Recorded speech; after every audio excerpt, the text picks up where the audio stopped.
ನಮಸ್ಕಾರ Karnataka. Welcome to true lawyers news channel.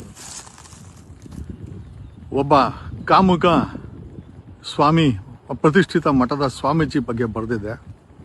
ಸಾಕಷ್ಟು ಜನ ಯಾರು ಅಂತ ಕೇಳಿದ್ರು, ಸಾಕಷ್ಟು ಜನ ನಮ್ಗೆ ಅರ್ಥ ಆಗಿದೆ ಅಂತಂದರು. 90% ನಾನು ಯಾರ ಬಗ್ಗೆ ಬರೆದೆ ಅಂತ ಅರ್ಥ ಆಗಿದೆ. ನಮ್ಮ ಹೊಟ್ಟೆ ಉರಿ ಈ ಮಠದ ಬಗ್ಗೆನೂ ಅಲ್ಲ, ಅಥವಾ ಇವನ ಉಚ್ಚಾಟದ ಬಗ್ಗೆನೂ ಅಲ್ಲ.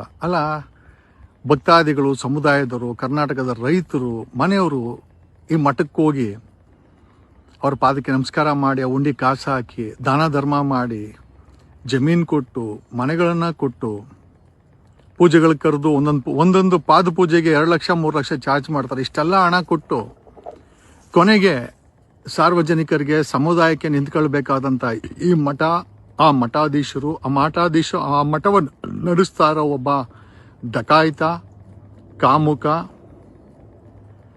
I think rowdy. Yes definitely. Okay, ಯಾಕೆ ವಿಚಾರ ಹೇಳ್ತೀನಿ ಅಂತಂದರೆ, ಇವನೊಬ್ಬ ಅನಾಥ ಮಂಡ್ಯದಲ್ಲಿ ನಡ್ಕೊಂಡು ಹೋಗ್ಬೇಕಾರೆ ಸ್ವಾಮೀಜಿ ಕೈ ಸಿಗ್ತಾನೆ, ಕರ್ಕೊಂಬಂದು ಮಠಕ್ಕೆ ಸೇರಿಸ್ಕೊಂಡು ಅವನನ್ನು ದೊಡ್ಡವನಾಗಿ ಮಾಡ್ತಾರೆ. ಯಾವ ಸ್ವಾಮೀಜಿ ಕರ್ಕೊಂಬಂದು ಅದೇ ಸ್ವಾಮೀಜಿನ ಬ್ಲ್ಯಾಕ್ ಮೇಲ್ ಮಾಡಿ ಕೊನೆಗೆ ಅವರ ಸಾವಿಗೆ ಒಂದು ರೀತಿಯಲ್ಲಿ ಇವನೇ ಕಾರಣ ಆಗ್ಬಿಡ್ತಾನೆ. ಆ ಸ್ವಾಮೀಜಿ, ಹಳೆ ಸ್ವಾಮೀಜಿ ಹೋದ್ಮೇಲೆ ಈ ಮಠಕ್ಕೆ ಹೊಸ ಸ್ವಾಮೀಜಿ ಬರ್ತಾರೆ. ಬುದ್ಧಿವಂತರು, ಒಳ್ಳೆಯವರು, ಓದಿರೋರು. ಅವ್ರನ್ನೂ ಕೂಡ ಇದೇ ರೀತಿ ಬ್ಲ್ಯಾಕ್ ಮೇಲ್ ಮಾಡಿ ಅವ್ರನ್ನ ಮೂಲೆ ಗುಂಪು ಮಾಡಿ ಹೆಸರಿಗೆ ಮಾತ್ರ ಅವರು ಸ್ವಾಮೀಜಿಯಾಗಿ ಉಳಿತಾರೆ. ಕೊನೆಗೆ ಇಡೀ ಸಾಮ್ರಾಜ್ಯವನ್ನ ಇವನೇ ತನ್ನ ಕಪಿಮುಷ್ಟಿಯಲ್ಲಿ ಇಳ್ಕೊಂಡು ರಾತ್ರಿ 8 ಗಂಟೆ ಆದರೆ ಎಣ್ಣೆ, ಬೆಳಗ್ಗೆ 8 ಗಂಟೆಗೆ ಹೇಳೋದು. ಹೇಳ್ಕೊಳಕ್ಕೆ ಇವನೊಬ್ಬ ಸ್ವಾಮಿ ಮಾಡೋದೆಲ್ಲ ಅನಾಚಾರ. ಇಬ್ಬರು ಹೆಂಡ್ತೀರು, 1,000ಕ್ಕೂ ಹೆಚ್ಚು ಗರ್ಲ್ ಫ್ರೆಂಡ್ಗಳು. ಈಗ ಹೊಸದಾಗಿ ಕಳೆದ 2-2.5 ವರ್ಷದಿಂದ ಒಬ್ಬ TV ನಿರೂಪಕಿ ಪರಿಚಯ ಆಗಿ ಅವನ ಹತ್ರ ಹೋಗಿ ಸುಮಾರು 7 ಚಾನಲ್ಗೆ ಒಂದು 150 ಕೋಟಿ ಹಣವನ್ನು ಹಾಕ್ಸಿದ್ದಾಳೆ. ನಮ್ಮ ಹೊಟ್ಟೆಯವರು ಏನು ಅಂತಂದರೆ, ಬಡವರಿಗೆ ಒಂದೊತ್ತು ಊಟ ಸಿಗಲ್ಲ, ಮಕ್ಕಳು ಫೀಸ್ ಕಟ್ಟೋಕ್ಕಾಗಲ್ಲ, EMI ಕಟ್ಟಿರಲ್ಲ, ಬಾಡಿಗೆ ಕಟ್ಟಿರಲ್ಲ, ಸಾಲ ತಗೊಂಡ್ರೆ EMI ಕಟ್ಟಿರಲ್ಲ, ಮನೆ ಹತ್ರ ಬಂದು ಹೋಗಿತಾರಂತ ಇಂಥ ಸಮಯದಲ್ಲಿ ಒಂದು ನಿರೂಪಕಿಯ ಮಂಚಕ್ಕೋಸ್ಕರ 100 ಕೋಟಿ ಹಣವನ್ನು 7 ಚಾನಲ್ಗೆ, ಕರ್ನಾಟಕದ 7 ಚಾನಲ್ಗೆ ಹಣ ಹಾಕ್ತಾನೆ ಇವನು. ಇವನೊಬ್ಬ ದಾಂಡಿಗ, ಇವನೊಬ್ಬ ಕುಡುಕ, ಇವನೊಬ್ಬ ಕಾಮುಕ. ಒಂದೆರಡಲ್ಲ, ಇವನು 100 ಹೆಣ್ಣು ಮಕ್ಕಳ ಜೀವನವನ್ನು ಹಾಳು ಮಾಡಿದ್ದಾನೆ. ಹಾಕಿದ್ರೆ ಒಂದು 500 ಪೋಸ್ಕೋ ಕೇಸ್ ಹಾಕ್ಬೇಕಾಗತ್ತೆ. ಬಟ್ ಏನು ಮಾಡೋದು, ಎಲ್ಲೋ ಒಂದು ಕಡೆ ಮಠ ಅಂದರೆ, ಮಠದ ಬಗ್ಗೆ ನಮಗೆಲ್ಲ ಗೌರವ ಇದೆ, ಮಠಾಧೀಶರ ಬಗ್ಗೆ ಗೌರವ ಇದೆ. ದಾನ ಧರ್ಮ ಕೊಟ್ಟು ಕಟ್ಟಿ ಕಟ್ಟಿದಂಥ ಮಠ ಇಂಥ ಪಾಪಿಗಳಿಗೆ ಕೈ ಸಿಕ್ಕಿ ನರಳ್ತಾ ಇದೆಯಲ್ಲ ಅನ್ನೋ ಬೇಜಾರು ಸಹ ಇದೆ. ಇವನಿಗೆ ಕರ್ನಾಟಕದ ಎಲ್ಲ ರಾಜಕಾರಣಿಗಳು ಗೊತ್ತು. ಆ ರಾಜಕಾರಣಿಗಳನ್ನು ಇಟ್ಕೊಂಡು ಮಠದಲ್ಲಿ ಸುರಕ್ಷಿತವಾಗಿದ್ದಾನೆ. ಮಠದ ಕ್ಯಾಂಪಸ್ಸಲ್ಲಿ ಒಂದು ದೊಡ್ಡ ಕಾಂಪೌಂಡ್ ಮನೆ ಕಟ್ಕೊಂಡು 8 ಗಂಟೆ ಮೇಲೆ ಇವನ ಅವತಾರಗಳು ಶುರುವಾಗುತ್ತೆ. ಎಲ್ಲ ಕಡೆ ಕ್ಯಾಮ್ರಾಗಳನ್ನ ಕಟ್ ಮಾಡಿಸಿ ಹಾಕಿದ್ದಾನೆ. ತಿಪ್ತಿಯಲ್ಲಿ ಒಬ್ಬ ಹೆಣ್ಣು ಮಗಳಿಗೆ ಮಗುನ ಸಹ ಕೊಟ್ಟಿದ್ದಾನೆ. ಆಕೆ ನಮ್ಮ ಹತ್ರ ಬಂದು ಕೇಳ್ಕೊಂಡ್ಳು. ಬಟ್ ಪ್ರಶ್ನೆ ಏನಪ್ಪ ಅಂತಂದ್ರೆ, ಇಷ್ಟೆಲ್ಲ ನಡೀತಾ ಇದ್ರು ಕೂಡ ಇವತ್ತು ಇರುವಂಥ ಮಠಾಧೀಶರು ಏನಿದ್ದಾರೆ, ಒಳ್ಳೆ ಓದಿರೋಂಥವ್ರು, ಅವ್ರನ್ನೂ ಕೂಡ ಬ್ಲ್ಯಾಕ್ ಮೇಲ್ ಮಾಡಿ ಮೂಲೆ ಗುಂಪು ಮಾಡಿಬಿಟ್ಟಿದ್ದಾನೆ. ಒಂದು ಕಡೆ ಕಂಟೈನರ್ ಗಟ್ಟಲೆ ಹಣ ತುಂಬಿರುವಂಥ ರಾಜಕಾರಣಿಗಳು, ಅಧಿಕಾರಿಗಳು. Okay, Sharath I think Ajit Pawar 1000 ಕೋಟಿ ಹಣ ಇದ್ಕೊಂಡು ಡೆಪ್ಯೂಟಿ CM ಆಗಿ ಇದ್ಕೊಂಡು ಬೂದಿ ಆಗ್ಬಿಟ್ಟ. ಡಾಕ್ಟರ್ CJ ರಾಯ್ ಗುಂಡು ಹಾಕೊಂಡು ಸತ್ತೋದ.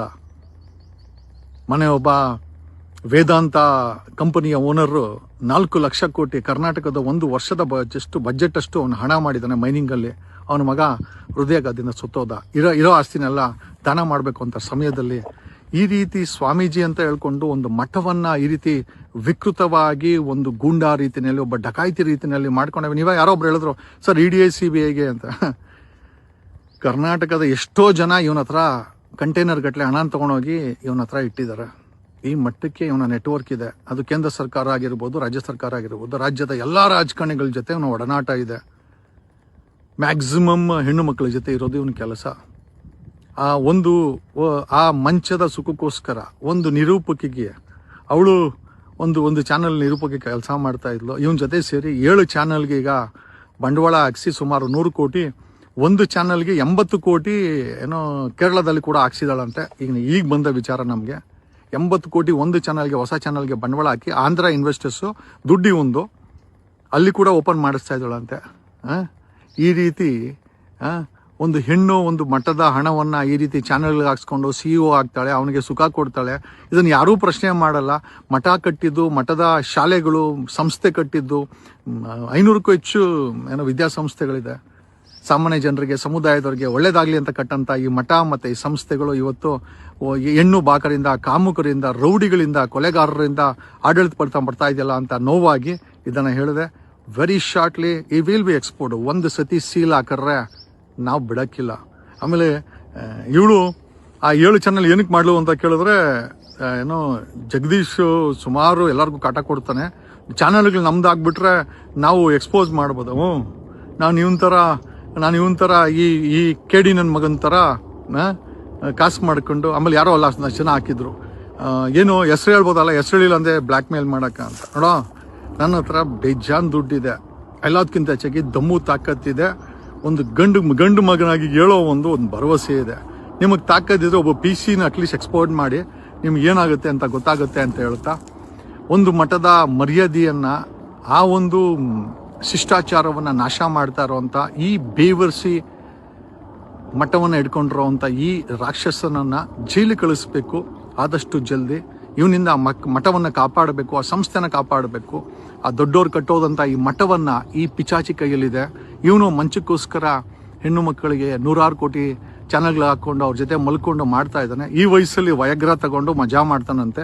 ಇಂಥ ದರಿದ್ರ ನನ್ನ ಮಗನನ್ನು ಸ್ವಾಮಿ ಅಂತ ಕರಿಬೇಕಾಗಿರೋದು ನಮಗೆ ನಿಜವಾಗ್ಲೂ ಒಂದು ಪಾಪ ಅಂತ ಹೇಳ್ತಾ, ನಾನು ನಿಮ್ಮ advocate Jagadish from true life channel.